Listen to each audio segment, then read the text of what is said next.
सुनहरी मछली। एक दिन समुंदर से एक मछली तीरते तीरते तालाब आ गई। वो बहुत अनोखी थी। तालाब की मछलियाँ उसे गौर से देखने लगी।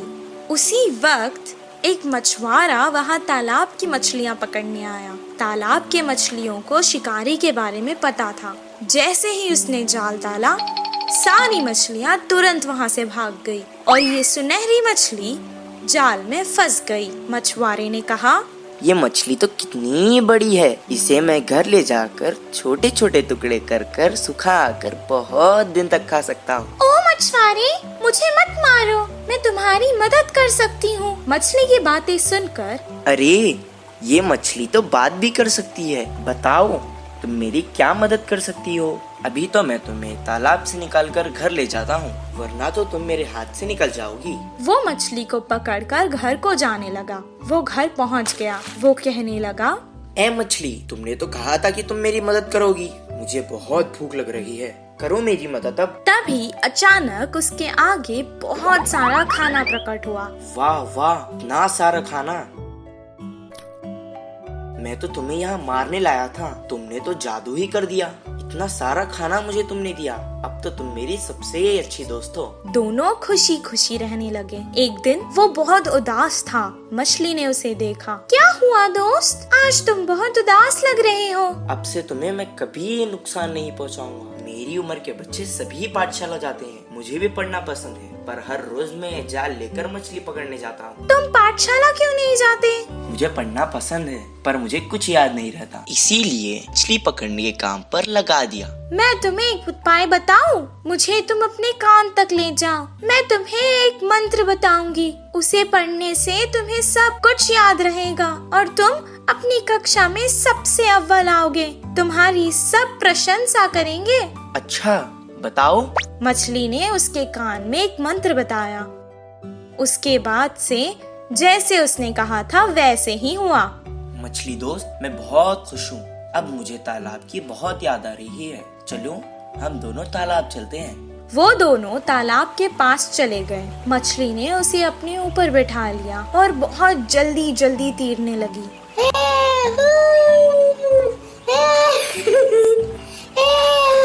और उसने सारे तालाब की सैर करवाई उसे। सबको देखकर वो बहुत खुश हुआ। जब उसका मन भर गया, वो वापस घर जाने लगा। मछली ने कहा, दोस्त, तुम अकेले ही क्यों जा रहे हो? मुझे भी अपने साथ ले जाओ।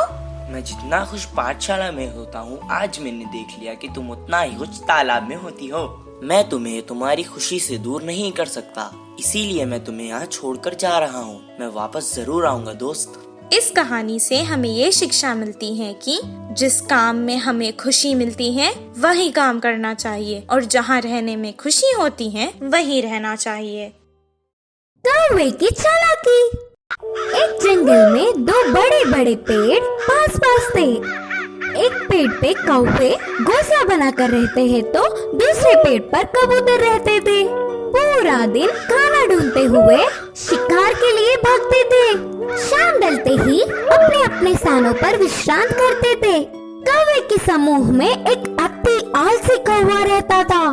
वो उठना ही देर से उठता था। बाकी सारे खाने के लिए बाहर जाते हैं तो ये कहीं ना जाते हुए पेड़ पे ही आराम से रहता था। कुछ ही देर में वो सारे खाना लेकर खाते समय उनमें मिलकर छीन के खाता था। ऐसे उस दिन उनके लाई हुई खाने को समेटकर कौवे एक तरफ और कबूतर एक तरफ समूह में आकर खाते हैं।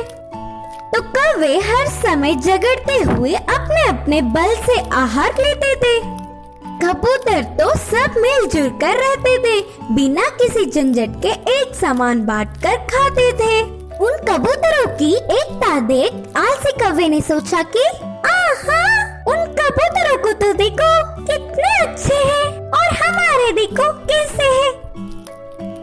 छी, अगर जन्म लेना ही है तो शेर की तरह लेना चाहिए या फिर कबूतरों की तरह लेना चाहिए। बोलकर बहुत ही उदास हुआ। कुछ देर सोच में पड़ गया और चालाकी से एक चाल चली। कपड़ों को रंग डालने वाले के घर जाकर सफेद रंग में डूब के उठा। उसके बाद अपने आप को शीशे में देखकर उछलने लगा। देखने के लिए कितना सुंदर हूँ, कोई भी मुझे कबूतर ही सोचेगा और कबूतरों के साथ अच्छे से गा सकूंगा। उड़ते हुए जाकर कबूतरों के समूह में मिल गया। धीरे से अच्छे से गा रहा था।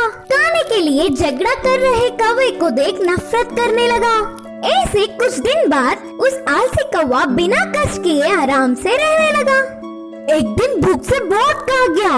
गले में खाना अटकने से पानी के लिए रोक नहीं पाया और तुरंत बोल के जोर से चिल्लाने लगा। इससे कौवे की पोल खुल गई और क्या, सारे कबूतर मिलके कौवे को चोट से मारते हुए भगा दिया। अरे बाबा, थोड़ी भी रहम ना खाते हुए चोट से मार रहे हैं। अब फायदा नहीं, मैं मेरे रूप में बदलना ही ठीक है, बोल के सोचकर पानी में डूबा। मजाक ये था कि वो कड़ी रंग होने के कारण वो गया ही नहीं। बिना कुछ समझते हुए अकेला ही रह गया।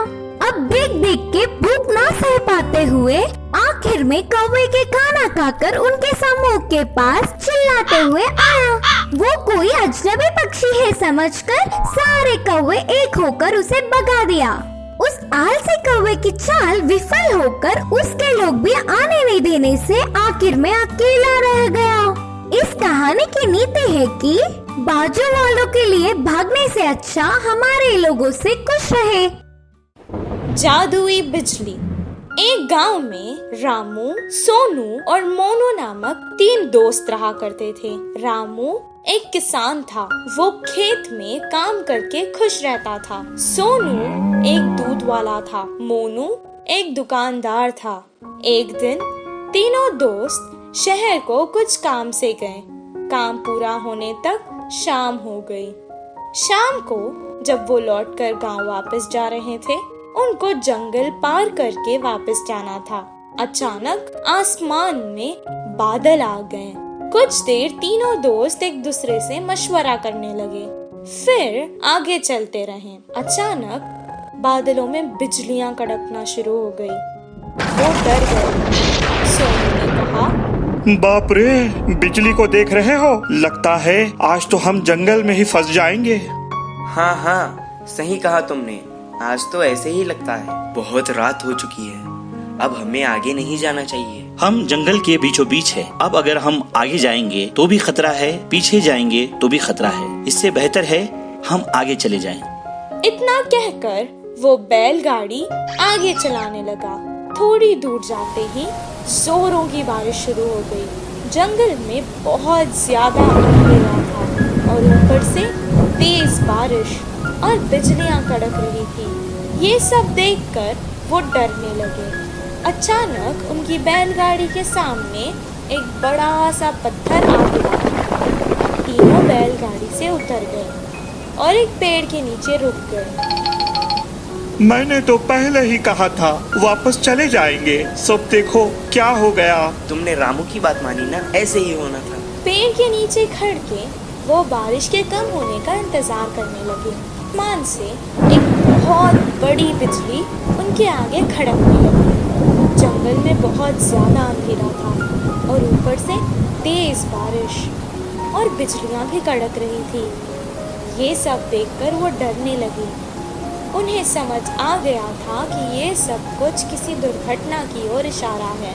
मुझे लगता है कि भगवान में से हम तीनों में किसी एक को सजा देना चाहता है। अब पता नहीं वो हम तीनों में से कौन है। ऐसा ना हो, मुझे लगता है भगवान हम में से किसी पापी को सजा देना चाहता है। अब पता नहीं वो हम तीनों में से कौन है। ऐसा ना हो किसी एक के कारण हम तीनों को सजा मिले। मैंने आज तक कोई पाप नहीं किया। मैं जाकर उस बिजली के आगे खड़ा हो जाता हूँ। अगर मैं पापी हूँ तो मुझे सजा मिलेगी। जैसा उसने कहा था उसे कुछ नहीं हुआ। वो वापस पेड़ के नीचे आकर खड़ गया। मोनू भी अपने मन में सोचने लगा, उसने तो कभी कोई पाप नहीं किया था। सोनू की तरह वो भी बिजली के आगे खड़ गया, उसे भी कुछ नहीं हुआ। अब रामू की बारी थी। वो सोचने लगा कि बाकी दोनों तो बच गए, अब भगवान को उसे ही सजा देनी होगी। लेकिन उसने भी तो कोई पाप नहीं किया था। वो डरते डरते बिजली के आगे खड़ गया। तभी अचानक बिजली वहां से पेड़ की तरफ चली गई और पेड़ के ऊपर गिर गई। पेड़ जल गया और उसके नीचे खड़े सोनू और मोनू मर गए। रामू को कुछ देर तक समझ ही नहीं आया कि आखिर हो क्या रहा है। दोनों दोस्तों की मौत पर वो बहुत दुखी हुआ और रोने लगा। हे भगवान, ये क्या हो गया? अगर अब मैं इन दोनों के बिना गांव जाऊंगा तो गांव के लोग मुझे ही इनका मौत का जिम्मेदार समझेंगे और मेरी बहुत बेइज्जती होगी। इससे बेहतर है मैं यहीं अपने दोस्तों के साथ मर जाता हूँ। रामू बहुत देर तक रोने लगा और रोते रोते वो भी मर गया। और अचानक एक देवी आकाश से प्रकट हुई और वो रामू की अच्छाई से बहुत खुश हुई, इसलिए उसने तीनों को जीवित कर दिया। रामू, तुम बहुत अच्छे हो इंसान। रामू, तुम बहुत अच्छे इंसान हो। तुमने कभी कोई पाप नहीं किया है। और तुम्हारे ये दोस्त सोनू, ये जो दूध बेचता था उसमें पानी मिलाया करता था और दूध को बहुत महंगे दाम पर बेचता था। तुम्हारा ये दोस्त मोनू, ये जो व्यापार करता था, ये दुकान के सामान में मिलावट करता था और बहुत महंगे दाम पर बेचता था। तुम ही बताओ, क्या ये पाप नहीं? पर तुम बहुत अच्छे हो, सबकी मदद करते हो। तुमने ऐसे पापियों के लिए अपनी जान दे दी। मुझे अच्छा लगा। अब मैंने खुश होकर तुम तीनों को जीवित कर दिया है। सोनू, मोनू, तुम्हारी जिंदगी का कारण आज रामू है। अपने पाप छोड़ दो और अच्छे इंसान बन जाओ। सोनू मोनू ने अपनी गलती का पश्चाताप किया और अपने आप से वादा कर लिया कि अब वो कोई पाप नहीं करेंगे। और रामू जैसा अच्छा दोस्त पाकर वो बहुत खुश हुए। तीनों बैलगाड़ी में बैठकर वापस गांव आ गए। अगले ही दिन से वो अपने अपने काम पर लग गए। सोनू अब दूध में पानी बहुत कम मिलाता था और मोनू सही दाम पर सही तोलकर बिना मिलावट वाला सामान बेचता था। इस कहानी से हमें ये शिक्षा मिलती है कि अगर हम अच्छा करेंगे तो हमारे साथ अच्छा ही होगा।